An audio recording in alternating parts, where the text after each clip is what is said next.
दोस्तों, मैं सतीश सुमन आपके अपने YouTube चैनल श्रेष्ठ भारत में आपका स्वागत करता हूं। तो दोस्तों, आप सब कैसे हैं? आशा करता हूं आप सभी अच्छे होंगे। दोस्तों, आज हम बात करेंगे संविधान पर।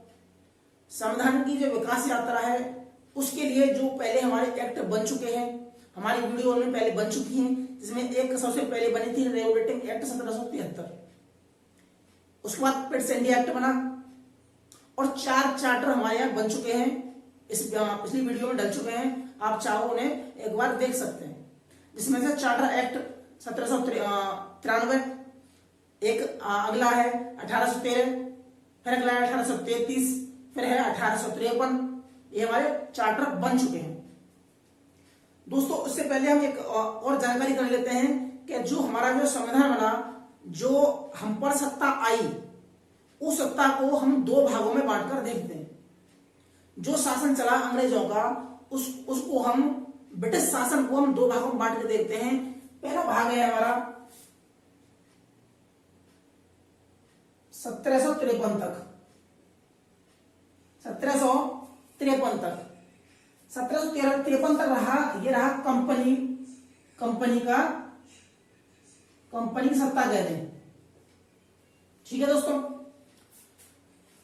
उसके बाद 1753 के बाद अब जो अगला आएगा, सॉरी 1853 है।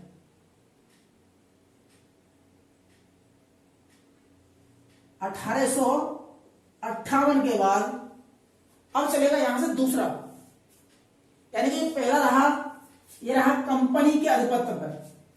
सत्ता किसकी रही है? कंपनी की सत्ता रही है हमारे पास, हमको कंपनी ने शासन किया है। दूसरा अब यहां से चलेगा, अब सत्ता रहेगी किसकी? क्राउन की सत्ता किसकी रहेगी? क्राउन की सत्ता रहेगी भारत पर। तो हम बात कर लेते हैं एक बार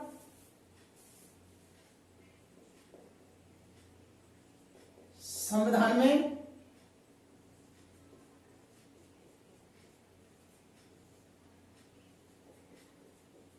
भारतीय शासन अधिनियम 1858। इसके बारे में थोड़ा जान लेते हैं। हमने जाना कि 1773 का रेगुलेटिंग एक्ट, यह सबसे पहला प्रावधान है जब ब्रिटिश संसद ने सोचा कि हम कंट्रोल करें कंपनी पर। यानी कि कंपनी क्यों आई है? कंपनी सिर्फ व्यापार करने के उद्देश्य से भारत में आई, लेकिन उसकी व्यापार करने की जो नीतियां हैं वो बदल गई, राजनीतिक नीतियों में बदल जाती हैं। उसके बाद जो सबसे पहला जो प्रावधान होता है ब्रिटिश संसद का कंपनी पर नियंत्रण करने के उद्देश्य से, वो पहला प्रावधान है 1773 रेगुलेटिंग एक्ट के माध्यम से। उन्होंने यही से शुरू किया कि ऐसा संविधान बनाया जाए, एक ऐसे नियम बनाए जाए जिससे कंपनी सिर्फ व्यापार कर सके, जो कानून न बना सके। कानून बनाने का काम है, कानून सिर्फ हम बनाए, यानी कि ब्रिटिश संसद बनाए, यानी कि क्राउन पर अधिकार रहे उसका। दूसरा, और ये 20-20 साल के अंतराल पर को जो कार्य अवधि बनाई गई कंपनी की, वो 20-20 साल की बनाई गई। अब इसमें 20 साल जोड़ देते हैं तो ये हो जाता है 1793, ये होगा चार्टर एक्ट। फिर 1813 का चार्टर एक्ट, फिर 1833 का चार्टर एक्ट, और लास्ट का जो चार्टर एक्ट बनता है वो 1853 का बन जाता है। यहां होते होते कंपनी को बिल्कुल बेबस कर दिया जाता है कि वो सिर्फ कंपनी को जो क्षेत्राधिकार था, कंपनी का एकाधिकार था, कंपनी का जो पेटेंट था कि वही भारत में व्यापार करेगी, उसको यहां पर खत्म कर दिया जाता है। कि यहां पर अब कोई भी कंपनी, यूरोप की कोई भी कंपनी या कोई भी आदमी या कोई आदमी का समूह आ सकता है और यहां काम कर सकता है। हालांकि यहां भी कर दी गई थी, लेकिन यहां करने में एक और उसमें पर लगा देते हैं कि कोई भी आदमी कर सकता है भारत पर व्यापार, लेकिन वहां लगा दिया लेकिन उसको लाइसेंस लेना पड़ेगा ब्रिटिश संसद से। बिना लाइसेंस के कोई भी भारत में व्यापार नहीं कर पाएगा। लेकिन यहां जो लाइसेंस की बाध्यता थी वो यहां खत्म कर देते हैं चार्टर एक्ट 1853 के माध्यम से। उसके बाद जो वहां का कंपनी है, कंपनी का जो अत्याचार है और बढ़ता रहा, कंपनी की जो भूख है सत्ता की वो बढ़ती रही। उसके बाद जो फिर से इंडिया के माध्यम से एक एक्ट बना था और उसमें बनाया गया था बोर्ड ऑफ कंट्रोल।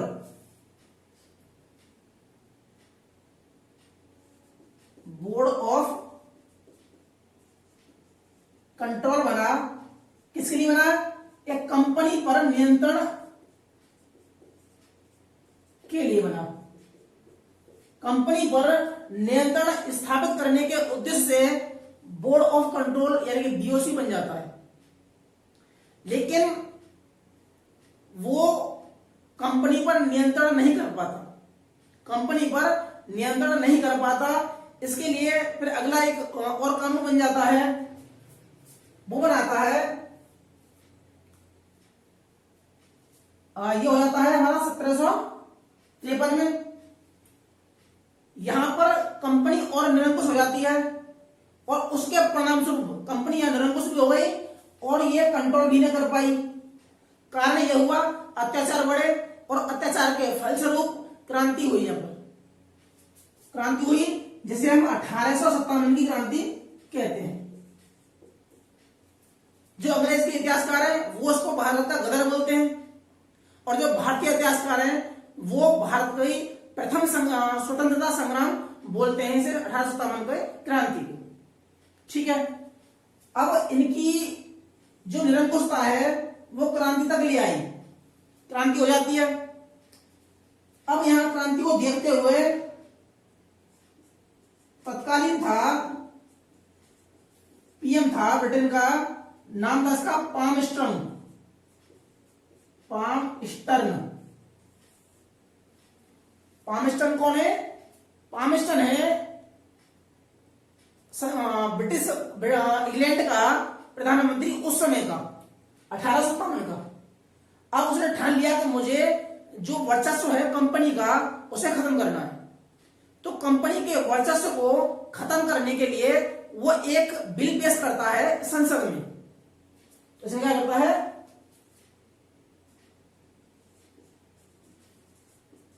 कंपनी को समाप्त करने के उद्देश्य से क्या हुआ?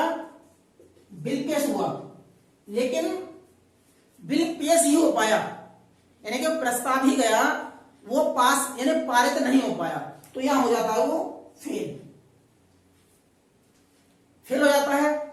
इसके बाद फिर दूसरी मेहनत होती है इसके द्वारा, वो होती है अप्रैल 1858 में। जो कंपनी को समाप्त करने का बिल था, जो विधेयक था, वो पारित नहीं हो पाया पहले वाले में। दोबारा में जो बिल होता है वो पास हो जाता है और उसमें कहा गया, उसमें कुछ प्रावधान थे, प्रावधान पढ़ लेते हैं कि सबसे पहला प्रावधान था कंपनी के शासन को या कंपनी की सत्ता को खत्म कर दिया, सत्ता को समाप्त कर देते हैं। पहला वाला अधिनियम बना, और अधिनियम कौन सा था?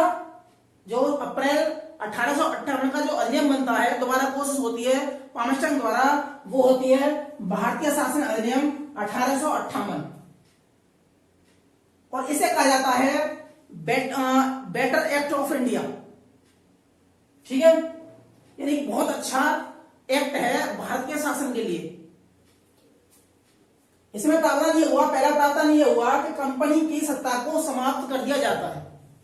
कंपनी की जो शासन था, कंपनी का जो वर्चस्व था, उसे पूरी तरह से समाप्त कर दिया जाता है कि अब कोई भी कंपनी यानी कि कंपनी कानून नहीं बनाएगी, उसका काम सिर्फ व्यापार करना है, वो सिर्फ व्यापार करेगी। कानून कहां बनेगा?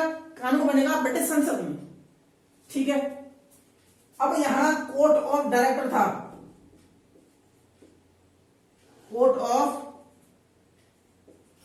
डायरेक्टर्स, जिसे हम COD बोलते हैं, और एक था BOC, इसे हम बोलते हैं बोर्ड ऑफ कंट्रोल। इनको भी समाप्त कर देते हैं। तो क्या हुआ? कंपनी की सत्ता समाप्त, बोर्ड ऑफ जो कोर्ट ऑफ डायरेक्टर है और बोर्ड ऑफ कंट्रोल है ये भी समाप्त। ठीक है, जब ये समाप्त हो जाता है तो इसके लिए अब सीधा जो नियंत्रण रहेगा भारतीय शासन पर, सीधा या प्रत्यक्ष नियंत्रण रहेगा, वो रहेगा क्राउन का, यानी कि विक्टोरिया का। ठीक है, जब ये दोनों समाप्त हो गए, अब कानून बनाने का जो अधिकार होगा अब कौन बनाएगा? ब्रिटिश संसद कानून बनाएगी, जिस पर शासन है विक्टोरिया का, यानी क्राउन का, महारानी का शासन है। अब सीधा नियंत्रण हो जाता है भारत पर क्राउन का। ये दोनों खत्म हो गए। अब इसको शासन को बनाने के लिए तो एक होता है भारत सचिव, पद का सृजन हुआ, एक नया पद बनाया भारत सचिव के नाम से, और उसकी सहायता के लिए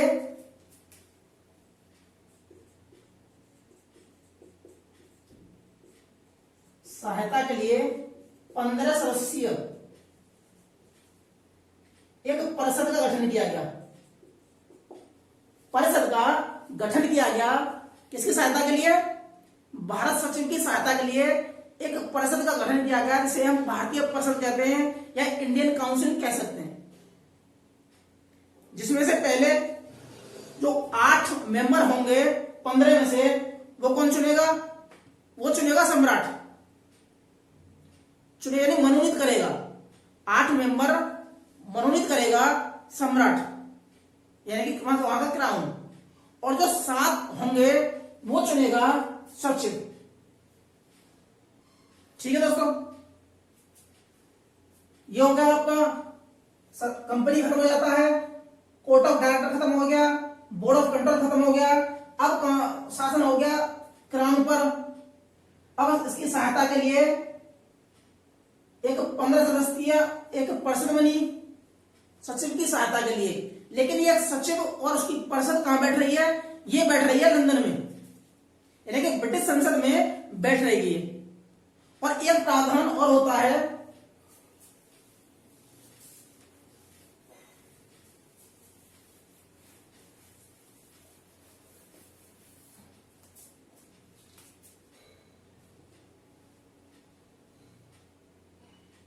कि जो अब तक गवर्नर जनरल था भारत का,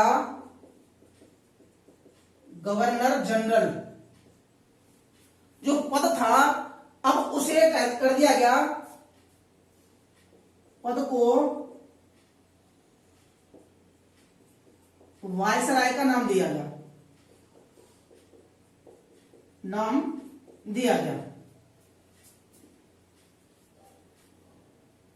लेकिन हम यहां देखना है कि जो भारत में काम कर रहा है वो वायसराय काम कर रहा है, यानी कि एक आदमी ये है और इसके 4 सदस्य और हैं, जिसमें 4 एक गवर्नर जनरल और 4 इसकी सदस्य जो परिषद थी, ये बनाई गई है रेगुलेटिंग एक्ट में। लेकिन बाद में इसमें एक आदमी खत्म कर दिया गया। अब रह गए थे कि एक गवर्नर जनरल और 3 सदस्य। उसके बाद फिर यहां पर एक और जोड़ा गया विधि सदस्य के रूप में। लेकिन यहां पर आते आते वो सिर्फ वोट नहीं डाल सकता था, लेकिन यहाँ पर लास्ट में जो विधि सदस्य था 33 में लॉर्ड मैकाले था, अब उसे कर दिया जाता है यहाँ स्थायी बना दिया उसे। अब फिर 4 हो गए, तो ये गवर्नर जनरल और 4 उसकी परिषद यहां काम करेगी भारत में। लेकिन सचिव और उसकी परिषद जो 15 सदस्य थे इसमें, ये काम करेंगे कहां? संसद में, ब्रिटेन में काम करेंगे। लेकिन तनख्वाह कहां से लेंगे? ये वेतन कहां से लेंगे? वेतन जाएगा भारत से, जाएगा वेतन उनके लिए। काम क्या कर रहे हैं? काम कर रहे हैं ब्रिटेन में, लेकिन वेतन कहां से लेंगे? वेतन लेंगे हमारे राजस्व से, वेतन लेंगे सचिव और ये वाले। एक और प्रावधान हुआ कि जो अब तक यहां पर जो ये मुखिया था, हालांकि मुखिया तो यही है, लेकिन जो भी काम करेगा सचिव और उसकी परिषद के बिना पूछे काम नहीं कर सकता। ये इसमें और एक परंतु लगा देते हैं कि गवर्नर जनरल और उसकी परिषद कोई भी कानून बनाएगी, वो कानून बनाएगी तो ये वाली परिषद है, सचिव वाली परिषद है, इसको बिना पूछे या बिना इसकी अनुमति से कोई भी कानून पास नहीं हो सकता। जैसे हम आज के माहौल में देख रहे हैं कि हमारा राष्ट्रपति हमारा सर्वोच्च पद है, लेकिन हमारी मंत्री परिषद की अनुमति के बिना कोई कानून नहीं बन सकता, कोई नियुक्ति नहीं हो सकती। इसलिए जो ये काम करेगा राष्ट्रपति, वो काम करेगा तो उसकी सलाह पर, मंत्री परिषद की सलाह पर काम करेगा। ऐसे ही यहां बना दिया गया कि गवर्नर जनरल जो भी कानून बनाएगा यानी जो भी काम करेगा वो इस कैबिनेट की सलाह पर काम करेगा। ठीक है दोस्तों, ये हो गया। अब सीधा नियंत्रण यहां आ गया। अब जो पहला भारतीय सचिव था, पहला सचिव नाम था उसका स्टेनली। नाम क्या है? अगर एग्जाम में नाम आता है तो नाम उसका है स्टेनली। दूसरा कि जो अब यहां वायसराय पद हो जाता है गवर्नर जनरल का, अब उसका नाम आता है कि प्रथम वायसराय, तो ये है लॉर्ड कैनिंग। कौन है? कि भारत का पहला वायसराय कौन है? Lord Canning. भारत का प्रथम गवर्नर जनरल कौन है? तो यह है विलियम बेंटिक। प्रथम गवर्नर जनरल कहां का? भारत का। भारत का प्रथम गवर्नर जनरल कौन है? Bentinck, William Bentinck. अब प्रश्न यह आता है कि बंगाल का कौन है? यह वारेन हेस्टिंग्स। हेस्टिंग्स। तो यह कंफ्यूजन होता है कि भारत का प्रथम गवर्नर जनरल कौन है, तो हम कभी भी ये बता देते हैं और एग्जाम में आ भी जाता है कि वारेन हेस्टिंग्स नाम आता है, तो ज्यादा हम टिक लगाते हैं वारेन हेस्टिंग्स पर। लेकिन वारेन हेस्टिंग्स सिर्फ बंगाल का गवर्नर जनरल है जो रेगुलेटिंग एक्ट के माध्यम से बना था। भारत का पहला गवर्नर जनरल है बेंटिक, जो कि 1833 के एक्ट के चार्टर से बना था। और जो भारत का प्रथम वायसराय है लॉर्ड कैनिंग, जो कि भारतीय शासन अधिनियम 1858 के माध्यम से बना था। ठीक है दोस्तों। अब एक विक्टोरिया जो वहां की महारानी है, वह भारत के संदर्भ में घोषणा करती है जिसे अधिकारों का मैग्ना कार्टा कहा जाता है। यह घोषणा कब होती है? 1 नवंबर 1858 को, जिसे कहते हैं अधिकारों का मैग्ना कार्टा।